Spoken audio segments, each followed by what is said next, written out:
আছেন সবাইকে মোর সালাম, আসসালামু আলাইকুম। আমরা গেছি না আমার জেলা প্রশাসন ইকো পার্ক ঘুরিবা। ওই যে এনে বর্ডারে ঘুরতে ঘুরতে সামনে তুফানে ছোয়া সাকিবের দেখা চলে গেল ব্যবসা করবা যাবে কেদে কেদে বাউ তুফান।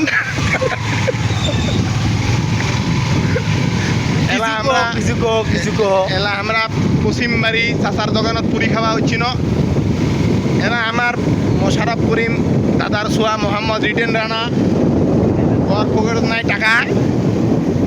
এইটার টানে এলা আমাক আরো ঘুরে চলে যাওয়া লাগছে পেটত ভোগলে এনে। রাস্তাটা বহুত ভিড়, খালি সিনজা আর সিনজা মাইয়া ছোয়া করলা কাটা ফেলিবা দিছে।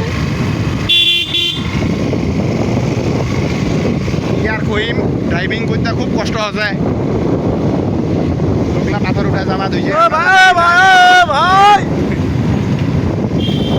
খেলার কিছু কইবার নাই, আপাতত এটাতে সমাপ্তি। পরবর্তী দেখা হবে আরো। আসসালামু আলাইকুম।